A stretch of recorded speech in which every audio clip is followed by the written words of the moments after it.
In the 1980s, total quality management, TQM, was all the rage. It was a rational proposition. Train all your people in quality tools and techniques, and then they'll do it, won't they? But what happened? Basically, the newfound quality ideas were killed off by the prevailing system. As an intervention, TQM meant training and projects. You would find people being trained in quality tools and then given projects to do.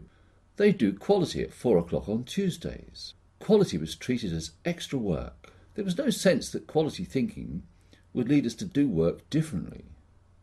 Ishikawa, a Japanese quality guru, commented on the UK's approach to quality at that time. He said he was amazed. In the UK, he said, you set up quality teams to go and fix problems. In Japan, we don't do that. We see quality circles as places where people can go to learn. The difference is simple. People who are learning will fix things continuously and forever. People who are sent out to fix things will hit barriers and then stop.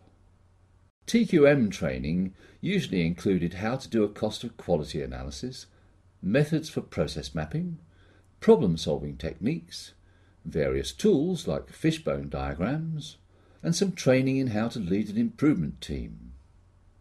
It was all very rational thinking.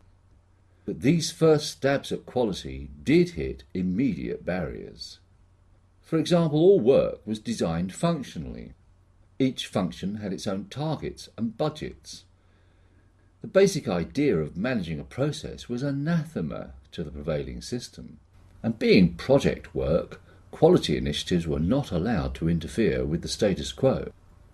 The status quo was diametrically opposed to quality principles. Quality takes the view that work is performed across functions. All work is a process. Traditional functional structures, measures and roles interfered with quality thinking.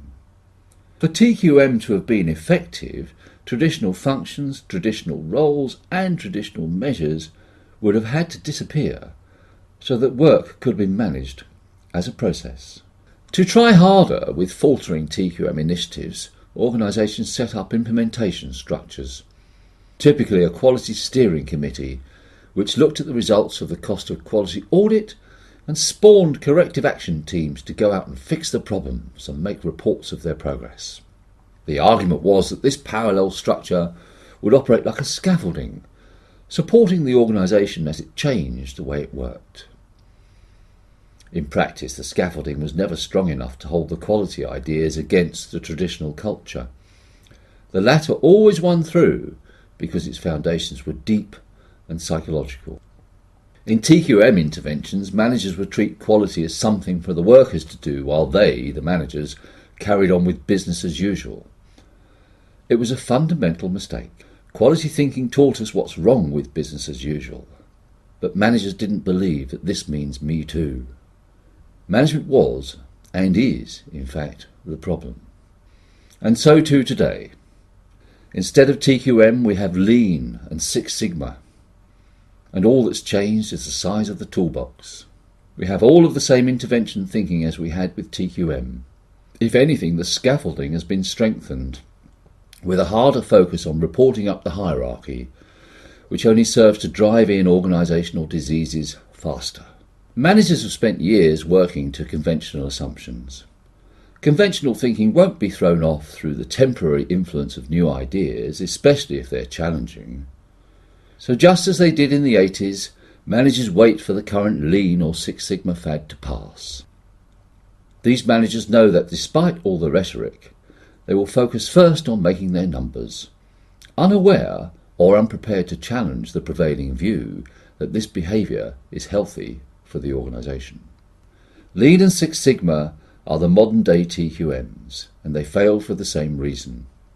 It's hard, if not impossible, to change a system with training, tools and projects.